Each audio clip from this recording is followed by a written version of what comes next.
Welcome, friends, to a very special place. Imagine you are here with me, deep in the heart of the Whispering Woods, where every tree has a story and every animal has a voice. This is the world of Gallant Chronicles, where we learn about courage, kindness, and big, brave hearts. Our story starts with a little sound. Plink, plink, plink. That was the sound of a small, curious rabbit named Pip. Pip was not like other rabbits. Most rabbits love to nibble on carrots and hop in grassy fields. But Pip loved to find secrets. He had long, twitchy ears and a nose that sniffed out adventure. One sunny morning, his nose twitched harder than ever before. Plink, plink, plink. The sound was coming from the great crystal river, which glowed and sparkled as if it held the stars inside. Pip hopped closer. On the bank of the river sat a wise old elephant named Ilara. Her skin was like old, soft leather, and her tusks were long and smooth. Ilara was the oldest and wisest animal in the Whispering Woods. They say she remembers when the first flowers bloomed. "Good morning, Ilara," Pip said, his voice a little squeaky. "What is that sound?" Ilara looked down at him with kind, ancient eyes. "Little Pip, that is the sound of the river's song. It tells us something is not right. The river is not as full as it should be. The water level is getting lower." Sound of a monkey chattering and swinging through trees. Just then, a flash of brown fur zipped past them. It was Kiki, the clever monkey. Kiki was known for two things: his funny jokes and his quick mind. He was swinging from a vine, hanging upside down, looking at the river with a worried face. The river is shrinking.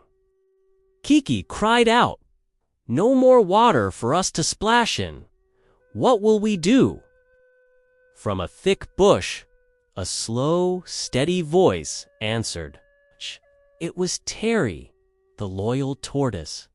Terry moved very, very slowly, but he was always there for his friends. He had a shell that was strong and patterned like a beautiful map. "We must find out why," he said calmly. Rushing will not help. Sound of a lion's powerful roar, but it's a friendly, gentle one. Suddenly, a golden-maned head appeared from behind a cluster of tall ferns. This was Leo, the brave lion. Leo was strong and powerful, but he was also the gentlest protector of all the forest animals. He was not loud or scary, but quiet and thoughtful. "Ilara is right," Leo rumbled. "The river's song is a warning. This is not just a little problem. The river is our heart. If it gets sick, we all get sick." Our heroes were brought together by a big problem. The river, the source of all life in their jungle, was losing its water. This was the start of a new adventure for Gallant Chronicles. Sound of an adventurous, uplifting tune. Pip, the curious rabbit. Kiki, the clever monkey. Terry, the loyal tortoise. Leo, the brave lion. And Ilara, the wise elephant, decided they must find the cause. Their first clue came from a flash of bright feathers. It was Polly, the funny parrot. Polly was a chatterbox who loved to repeat everything she heard. The mountain, the big secret. Polly squawked, flapping her wings wildly. "What about the mountain, Polly?" Kiki asked, scratching his head. The secret, On the mountain, Polly repeated. Alara's eyes widened. She is talking about the Great Mystery Mountain. No animal has ever climbed to the very top. It is a place of old legends. This was their first real clue, a journey to the Great Mystery Mountain. They started their adventure. Pip hopped, Kiki swung, Terry plodded along, Leo walked with his mighty stride, and Alara led the way, her huge feet making soft thuds on the ground. Sound of feet walking on a path, a little faster now. The first part of their journey was through the forest of tall trees. These trees were so tall that their leaves touched the sky. Can you imagine trees so tall you could get lost just looking up? This is where they faced their first small challenge. They came to a deep, wide gully. Pip, the curious one, tried to find a way around. Kiki, the clever one, tried to swing across, but the gully was too wide. Leo, the brave lion, took a big sniff. "The wind is strong here," he said. "If we jump, we might get pushed off course." Terry, the loyal tortoise, had an idea. He looked at Alara's strong, thick legs. "Alara, can you stand in the gully?" Alara understood. She stepped down into the gully, making a bridge with her long body. The others could then walk carefully across her back. This taught them the first important lesson of Gallant Chronicles. Teamwork is the best bridge to cross a problem. Even the strongest animal needs the help of others, and even the smallest animal has a big part to play. Sound of happy, light music.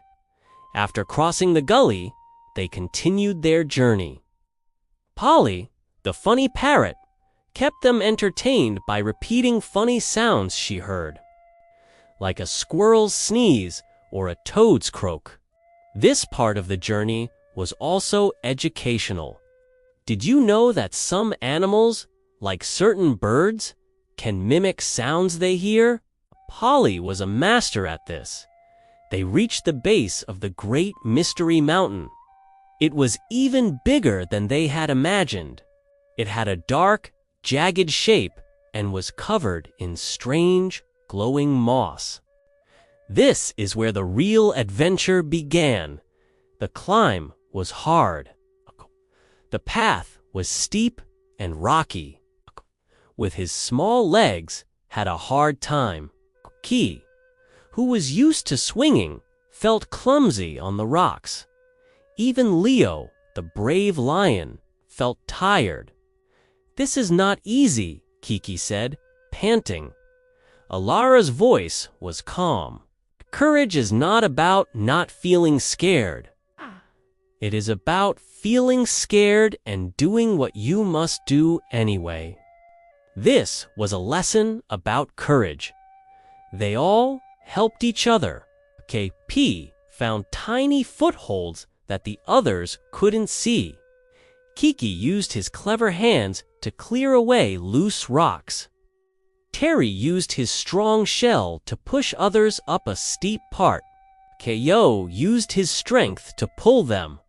They were a true team. Sound of suspenseful, quiet music. As they got higher, they found something strange. The ground was dry and cracked. The trees were thin and withered. It was a sad sight. The river's song was a whisper here. "Look," Pip squeaked, pointing his nose at a giant stone wall. It was a dam, a huge wall of rock and thick vines blocking a powerful waterfall that was supposed to feed the great crystal river. "That's the secret Polly was talking about," Kiki said. "Someone built this dam. A shadow moved behind the dam. It was a grumpy, giant badger named Boris. Boris had a dusty fur coat and a sour look on his face.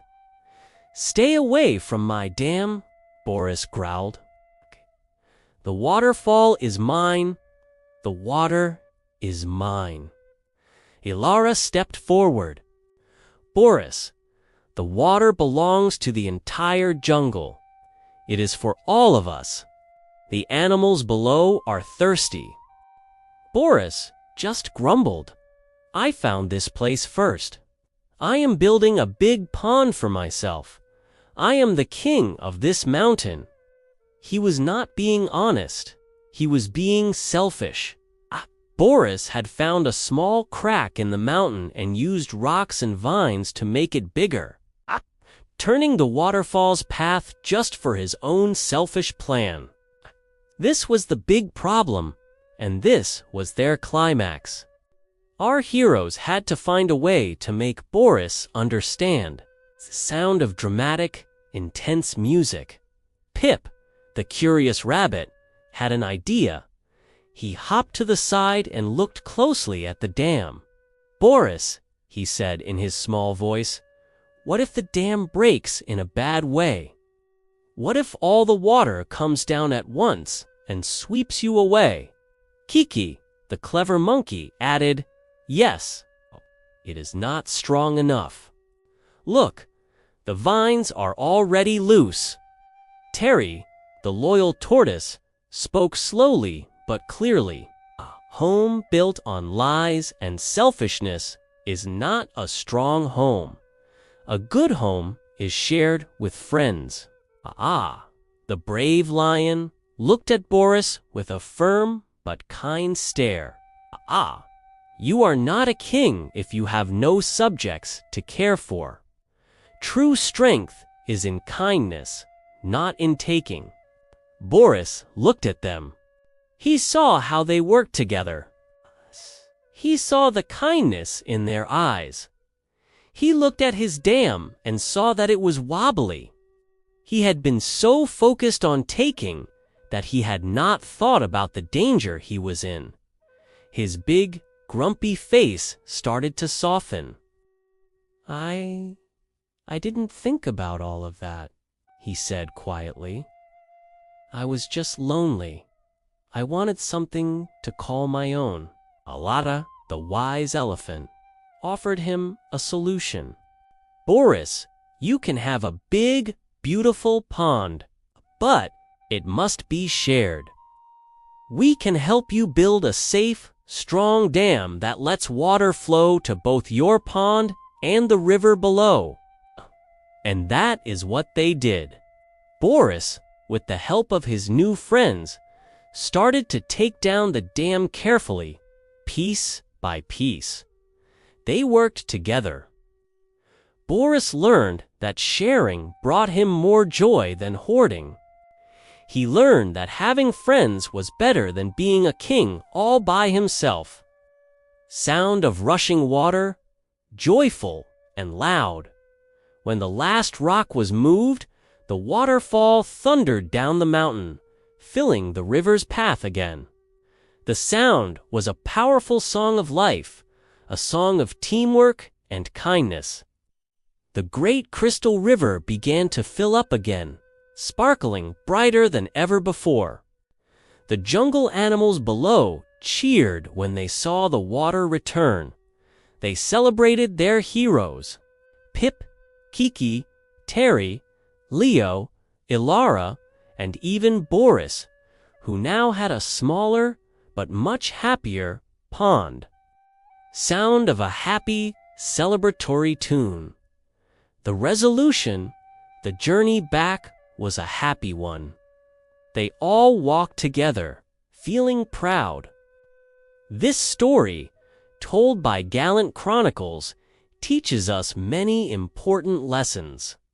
It teaches us that honesty is important because a lie, like Boris's dam, can hurt many people. It teaches us that true courage is helping others, even when it is hard. It teaches us that kindness and respect for nature are the best ways to live. And most of all, it teaches us that when we work together, even the biggest problems can be solved. And so, the Whispering Woods was filled with life once again, and Pip, the curious rabbit, kept sniffing for new adventures. Because in a world of gallant chronicles, there is always another story to be told.